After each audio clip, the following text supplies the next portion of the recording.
acetil salicílico, antidepresivos, y la sobrecarga de dosis, por ejemplo, de drogas, por ejemplo, en la cocaína, pueden llevar a un síndrome de distrés respiratorio, pero la causa más común en sí es la sepsis. ¿No? Siempre casi en sepsis se puede volver. Veamos lo que es la síndrome de distrés respiratorio. Ahora, como las causas son varias, como les dije, también hay las que las expliqué son causas sistémicas, ¿no? Es decir, extrapulmonares. Pero también las mismas causas intrínsecas del pulmón pueden llegar a ocasionar un síndrome de distrés respiratorio. En este caso, las daño primario al pulmón sería la neumonía, la aspiración, toxinas inhaladas, contusión pulmonar, lesión por inhalación. Por ejemplo, el oxígeno hiperbárico, es por eso que altas concentraciones de oxígeno no pueden llegar a dañar en vez de ayudar, y es por eso que en el tratamiento, incluso de síndrome de respiratorio, en el que es el suplemento, ¿no?, de oxígeno mecánica ventilatoria, pero se cuida mucho los niveles de oxígeno y también las presiones, porque pueden llegar a dañar en vez de ayudar, ¿no? Ahogarse, es decir, generalmente cuando una persona se ahoga en agua, más que todo de tipo dulce, más que la salada, puede llegar también a un síndrome de estrés respiratorio. Embolia grasa, traumatismo por traumatismo cerebral, embolia de líquido amniótico en el embarazo, trasplante de pulmón, todas estas son daños en el pulmón que ocasionan un síndrome de estrés respiratorio. Pero más los vemos, como les dije, en la sepsis, que es una causa extrapulmonar, es decir, sistémica. Y en sí la fisiopatología también tiene mucho que ver con lo que es la división anatomopatológica, ¿no?, que es 3 fases: una fase exudativa, luego la proliferativa y la fibrótica. En la exudativa, como dice acá, generalmente vemos las membranas hialinas, se ve desde el inicio del daño, cualquiera sea lo que inició el síndrome de distrés respiratorio, hasta los 7 días. Lo que vemos en la fase exudativa generalmente es un daño cualquiera que sea ocasionado. Inicia un daño a nivel del endotelio y también del epitelio alveolar, es decir, de los neumocitos tipo 1. Ocasiona el daño tan grave que, bueno, entonces hay una extravasación del líquido, es decir, de plasma, también llevado con proteínas a nivel intersticial y luego a nivel alveolar. Entonces eso es lo que pasa primero en la fase exudativa. Y bueno, una vez el líquido acá activa los macrófagos alveolares y estos a su vez producen otras citocinas, ¿no?, que van a llegar a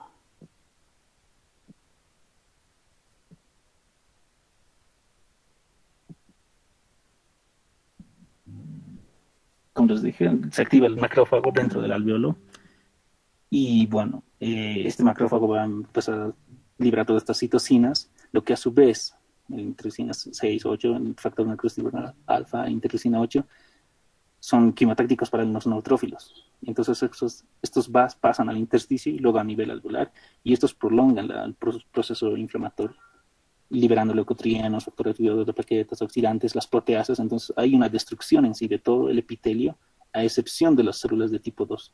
Pero sí hay una destrucción de los neumocitos tipo 1, que es el epitelio en sí del alveolar, y todo este lisis de partes de células lisadas, las proteínas, todos esos componentes van a formar lo que es la membrana hialina en la fase de exudativa, ¿no?, que máximo dura hasta los 7 días, ¿no? El paciente viene acá con esto, porque acá, imagínense todo esto, este mismo líquido inactiva lo que es el agente tensioactivo, por lo que, bueno, tienden a colapsarse, el paciente está con disnea más que todo, y llegan generalmente a emergencias, ¿no?, los pacientes.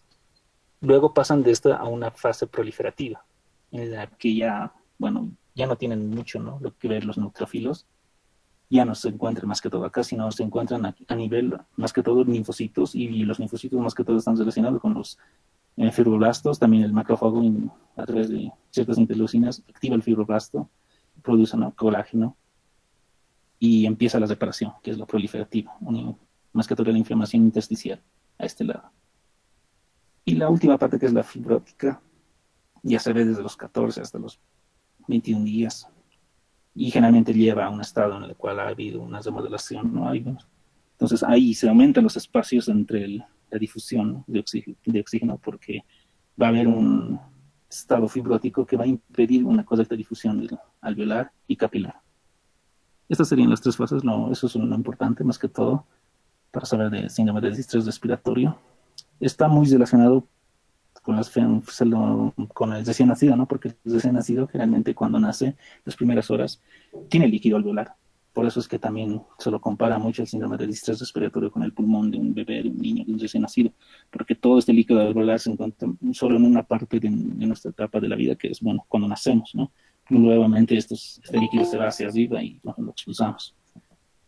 Otra razón también por qué se lo relaciona mucho con el pulmón de recién nacido es porque, bueno, todo esto con la inhibición del agente tensioactivo está inactivado, entonces lo que pasa es que hay atelectasis y el pulmón se empieza a enchequecer. Realmente estos pulmones bien, están en mucha atelectasia, por lo que disminuye, ¿no?, su tamaño. Por eso también se los relaciona mucho con el pulmón de recién nacido.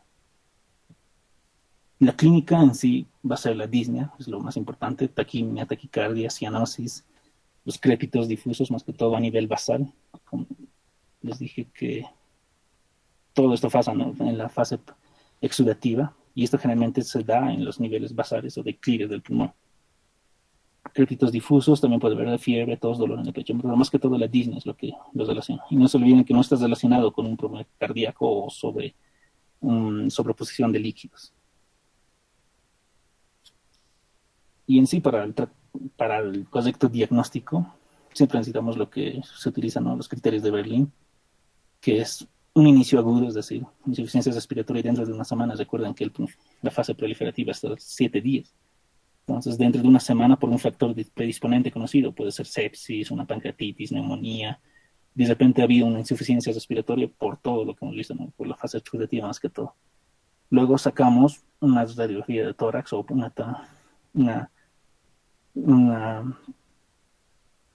un TC. Entonces lo que hacemos es ver, ¿no?, si hay un edema, ¿sí? Tomografías, pues veamos más que todo, vamos a ver lo que es el vidrio esmerillado, una tomografía, y en el tórax vemos un edema pulmonar. Generalmente esto es muy similar a lo que es la insuficiencia cardíaca o nivel cardíaco, el edema pulmonar, pero generalmente son radiopacidades bien difusas y generalmente es la periferia. Eso luego los voy a mostrar. Y bueno, veamos más que todo también lo que les dije, ¿no? Más que todo ver la presión parcial de oxígeno y la FiO2 para ver si estamos en un síndrome de distrés respiratorio. Porque generalmente este síndrome de distrés respiratorio no, si lo tratamos con simple ventilación mecánica, no va a funcionar solo con eso. Tenemos que hacer presión positiva al final de la expiración. Entonces, si vemos todo esto y empezamos ya el tratamiento, vemos que si la PAFI está entre menor a 300, ya estamos en algo. Bueno, aquí es normal la menor a 300, ¿no? Pero en nivel de costa es lo mínimo que ellos tienen, 300 milímetros de mercurio, la PAFI. Aquí, bueno, 200, ¿no? Pero según estos valores a nivel de la costa, podemos ver que si hay una PAFI reducida y luego lo medimos con una mecánica ventilatoria de 5 centímetros al final de la expiración, es decir, al final en la mecánica ventilatoria lo que se da es presión positiva al final de la expiración para que no se colapsen los alveolos, porque recuerden que estamos en este estado donde tiene la atelectasia. Entonces, por eso se hace ese tratamiento. Y si vemos que al tratamiento vemos que el PAFI no aumenta, o esta sigue en valores, entonces nos dice que ya estamos en síndrome de distrés respiratorio leve. Si está entre 200 y 300. Moderado si la PAFI está entre 100 y 200. Y menor a 100 ya es una síndrome de distrés respiratorio grave. Claro, estos son datos a nivel de la costa, ¿no? No son, porque nosotros no tenemos una PAFI de 300. Pero podemos no sé, compararlo, ¿no? Tal vez 200 ya estaríamos, menor de 200 ya estaríamos en un distrés respiratorio si vemos que la PAFI está así. Y tratamos con una presión positiva, mecánicamente con presión positiva al final de la expiración de 5 centímetros de agua, que es lo más recomendable, porque si se sube, pueden incluso sobredistender los alveolos pulmonares y ocasionar un barotrauma que ya no han debido leer. Y todo esto entonces con la radiografía o la tomografía, los síntomas, y ver que no responde, o si la PAFI sigue reducida, ¿no?, en mecánica ventilatoria a 5 centímetros de agua, con una PIP de 5 centímetros de agua, ya estamos en un síndrome de distrés respiratorio. Y no se olviden que la insuficiencia no se puede explicar por insuficiencia cardíaca o sobrecarga de líquidos.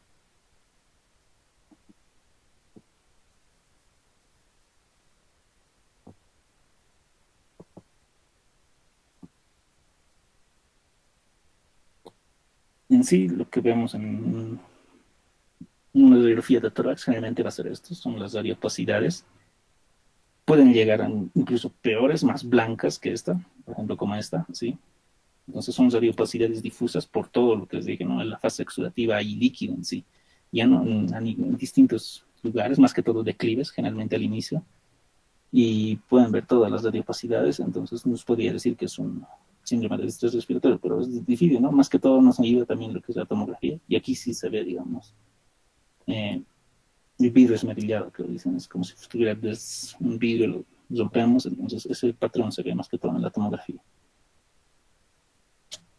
En sí, en la radiografía de tórax, que es muy importante, más que junto con la clínica, ¿no? Y luego lo que es el aporte de oxígeno a presión positiva, es normal generalmente en los 7 días, que es la fase proliferativa, pero los infiltrados son simétricos, bilaterales, difusos, y hacen que el pulmón parezca en la radiografía como pulmón blanco, ¿no? Como les mostré aquí. Y los broncogrammas aéreos pueden ser visibles.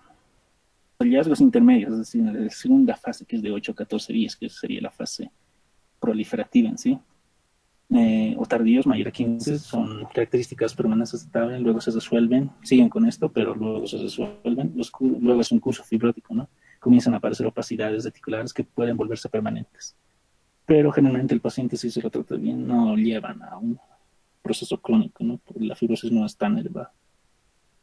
Los hallazgos que apoyan el síndrome de distrés respiratorio pueden ser, eh, y lo que le diferencia en sí de la insuficiencia cardíaca congestiva, porque les digo que bueno, igual con su edema, las opacidades predominantemente periféricas, los desamos pleurales pequeños o ausentes, y sin cardiomegalia, ¿no? Es lo que vemos generalmente en el síndrome de distrés respiratorio. Las opacidades generalmente son periféricas.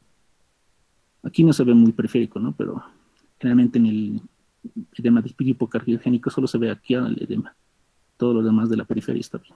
Entonces, es por eso es que le dan el nombre de alas de mariposa, ¿no? El edema agudo de pulmón cardiogénico, que tiene más o menos todo el edema y toda la radiopacidad, lo podemos ver a nivel central. Y puede haber, ¿no? Desdames pleurales pequeños ausentes y no hay cardiomegalia. Bueno, les dije que no está asociada a patología cardíaca, el síndrome de distrés respiratorio. Es muy importante también para el diagnóstico la gasometría arterial. Vamos ahí la disminución de la presión parcial de oxígeno. Inicialmente va a haber alcalosis, ¿no? Por el aumento del pH, porque generalmente esta es una insuficiencia respiratoria aguda, es decir, hipóxica, hipoxémica, disminuye la presión parcial de oxígeno y aumenta el pH por tratar de compensar, ¿no? Generalmente llegan en alcalosis. Luego esto ya va cambiando, ¿no? La PAFIS va a estar menor a 300, gradiente alveolar con el arterial va a estar aumentado, es decir, de oxígeno, ¿sí? Por todo el líquido que se encuentra a nivel alveolar. Y bueno, con el progreso de la enfermedad puede desarrollarse insuficiencia respiratoria hipercárnica, que es otro tipo de insuficiencia, ¿no? Al principio de hipoxémica, ¿no? Y aumenta la presión parcial de dióxido de carbono y disminuye la pH. Entonces, aquí ya es un proceso más grave, ¿no? Pero al inicio siempre vamos, es que es una insuficiencia respiratoria hipoxémica y generalmente hay alcalosis. Los estudios de laboratorio adicionales a considerar es que, como les dije, es distintas causas lo que ocasionan el síndrome de distrés respiratorio. Pueden ser intra o extrapulmonares. Podemos ver leucocitos para ver si hay sepsis o neumonía, lipasa, si es una pancreatitis, como cultivo, si tinción, cultivo de esputo para ver si hay una neumonía, ¿no?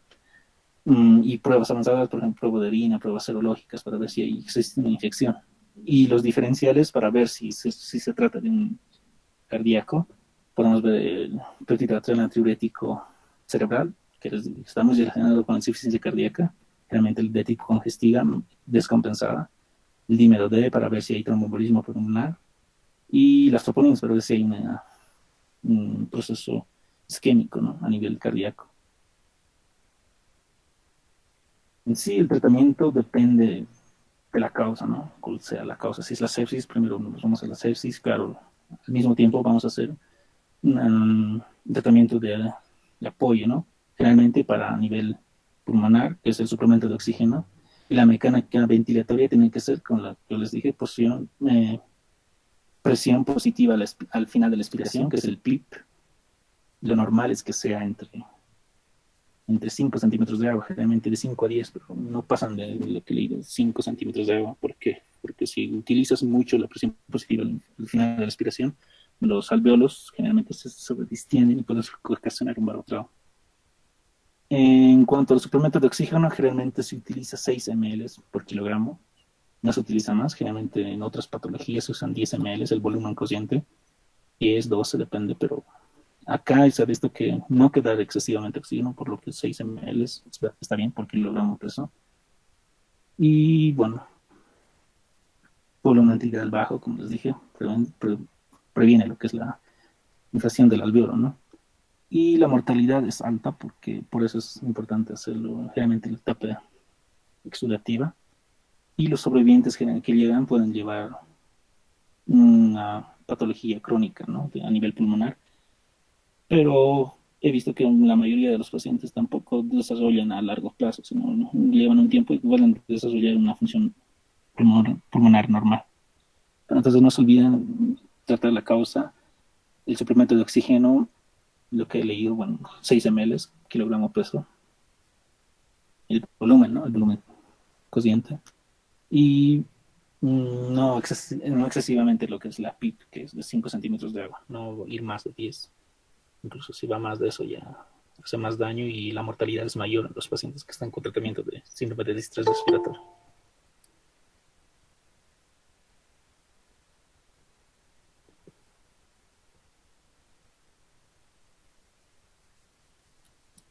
Ahora vamos con lo que es la insuficiencia respiratoria.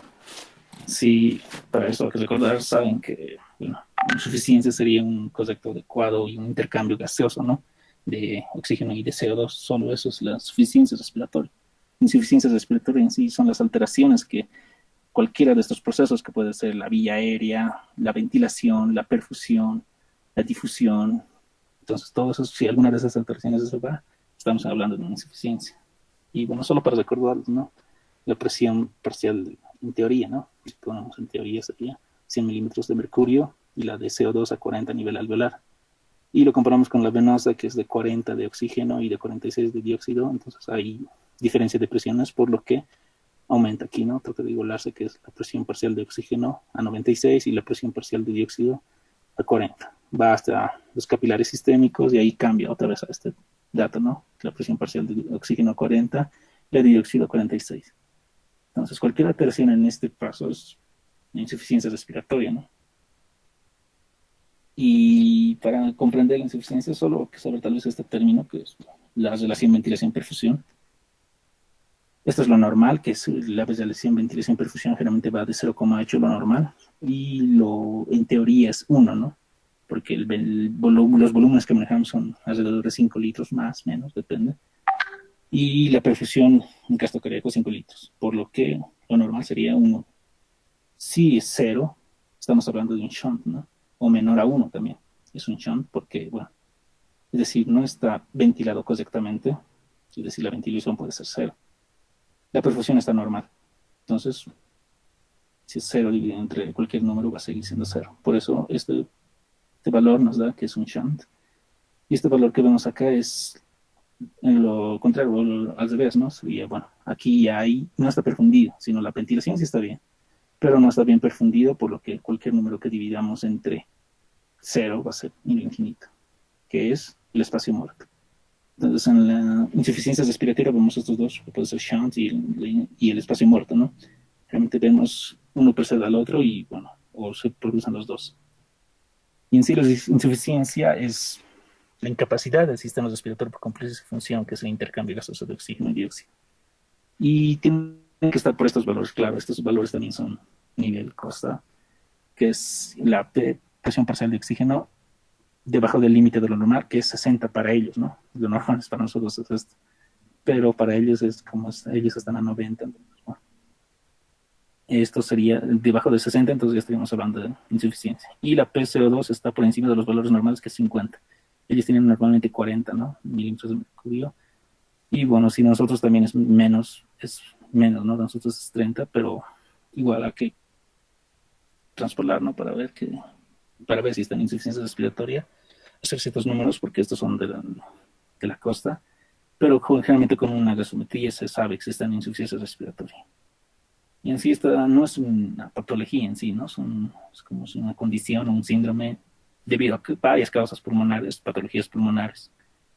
Y como les dije, la suficiencia es la capacidad de realizar adecuadamente funciones de la ventilación alveolar, difusión, perfusión, y si ninguna de estas o cualquiera de estas se altera, es una insuficiencia.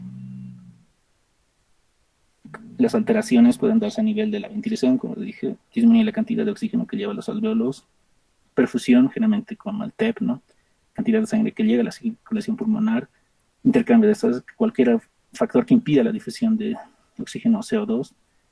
Y estos términos, ¿no? Hipoxemia, que es PO2 disminuida, presión parcial de oxígeno disminuida, hipercapnia, aumento de la PCO2. No es lo mismo, ¿no? Que hipoxemia que hipoxia, que la hipoxia es a nivel tisular, es donde está la alteración. No hay un adecuado, ¿no? No hay una adecuada saturación de oxígeno a nivel de los tisular.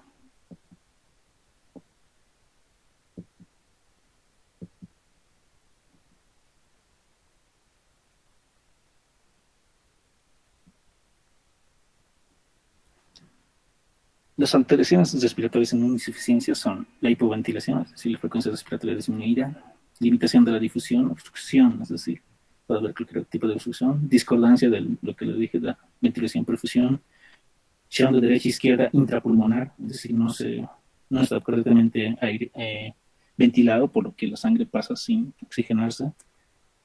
Y o en estos casos puede haber una baja, ¿no? de presión parcial de oxígeno a nivel ambiente. La clasificación es de insuficiencia respiratoria, son varias, pero esta es la más importante.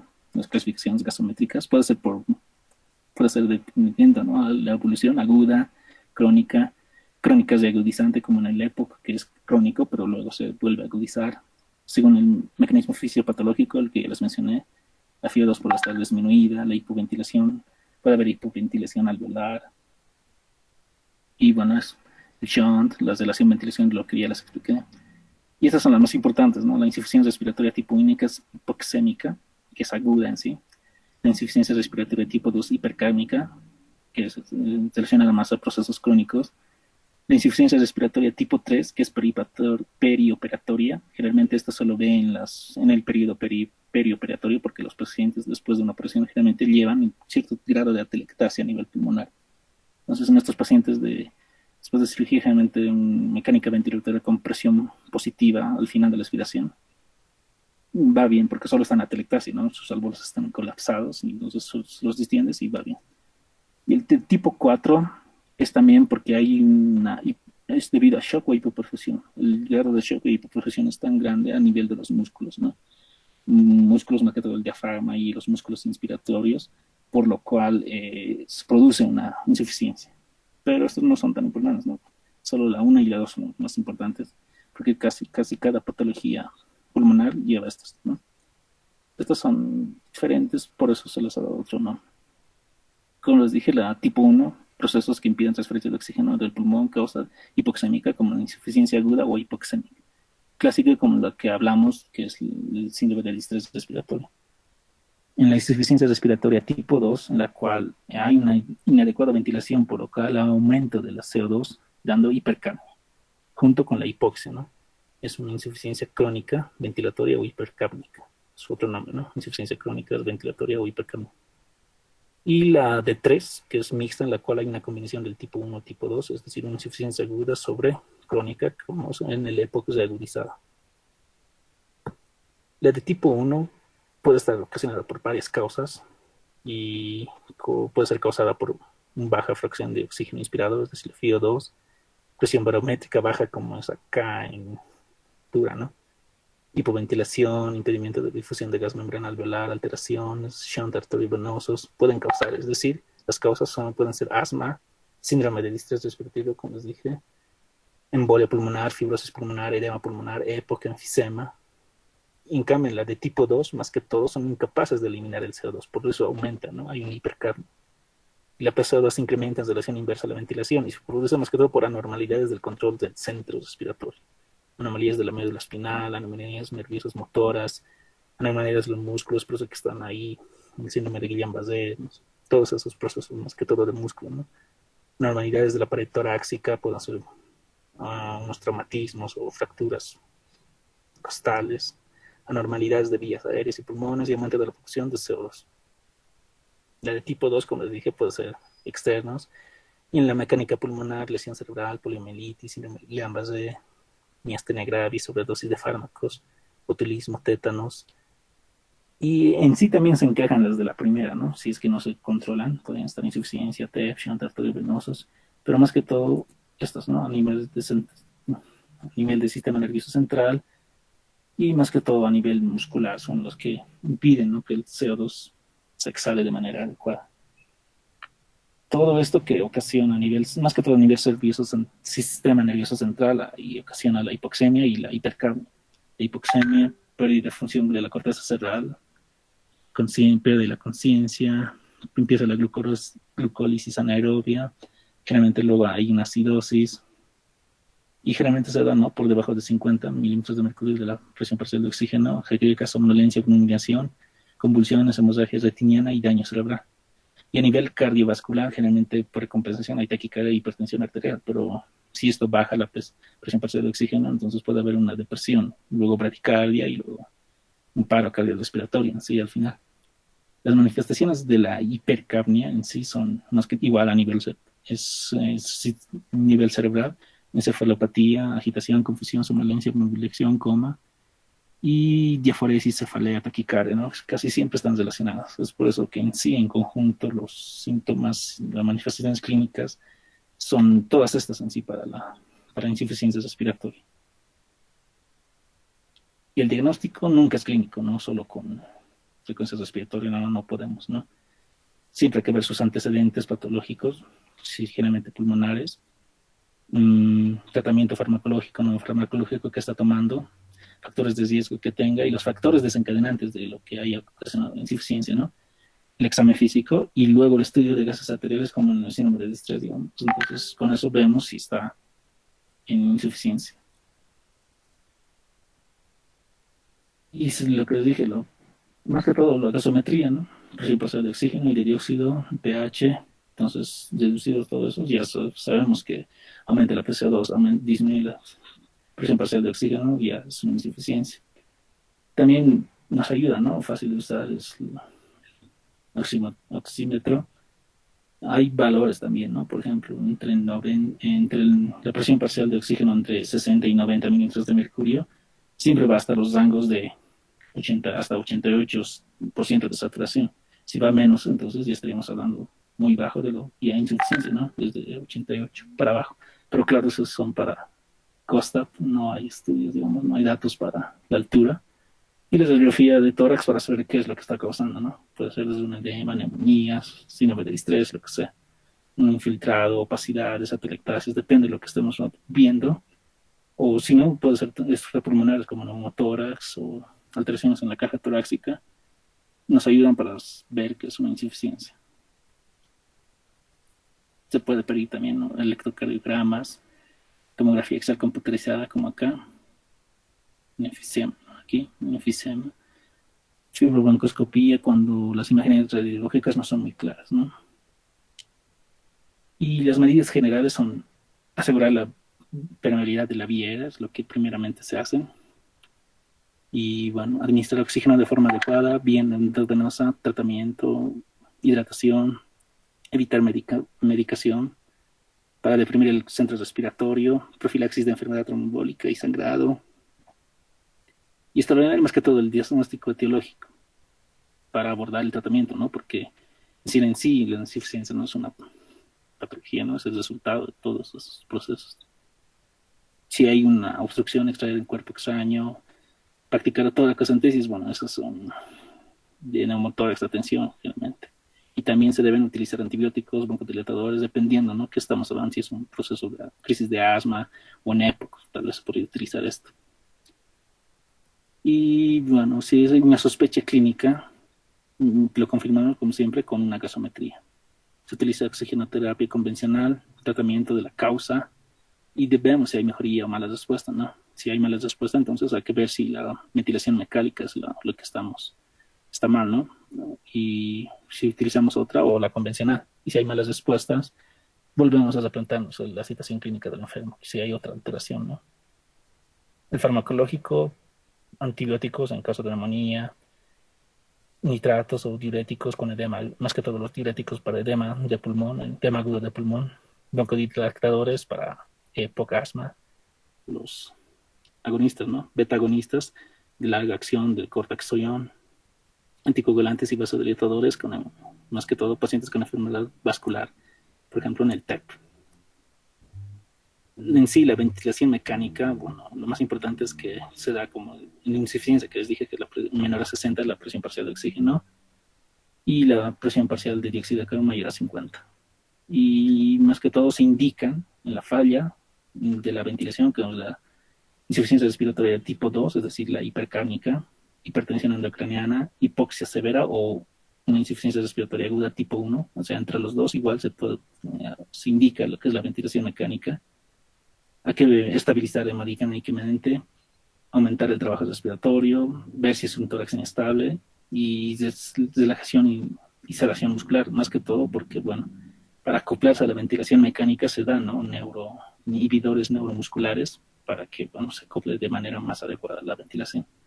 O si la frecuencia respiratoria es mayor a 30 o 35 por minuto, también es una medida para indicación de la ventilación mecánica. Y los objetivos fisiológicos, bueno, ventilación alveolar, incrementar, ¿no?, que es el regular intercambio gaseoso, oxigenación arterial, aumentar el volumen pulmonar y reducir el trabajo respiratorio más que todo, porque estos pacientes están descompensados.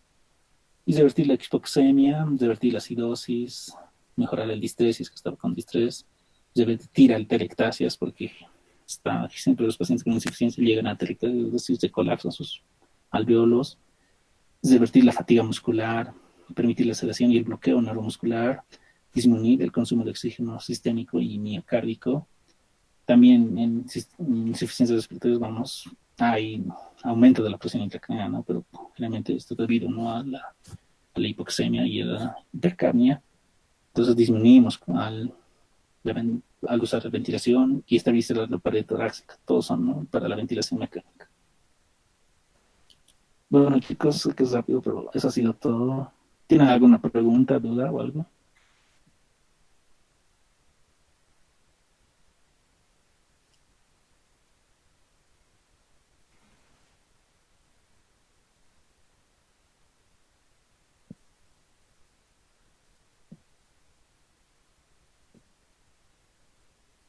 Bueno, chicos, si no hay dudas, ¿les parece si les envío el link del control de lectura a las 8:50? ¿Está bien? ¿Les parece?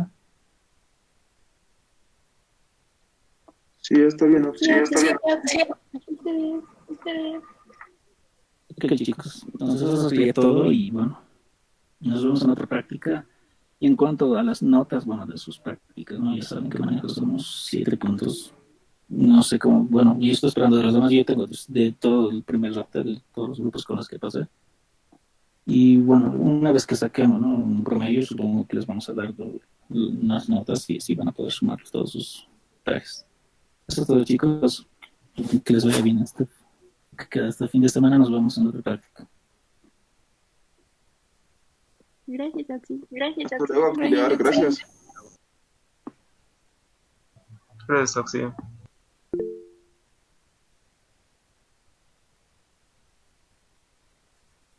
Adiós, chicos. Oh, sí, una pregunta. ¿El link lo vas a subir al grupo de WhatsApp o al claro? No, sí, al grupo de WhatsApp. No está tan difícil, así que te lo paso.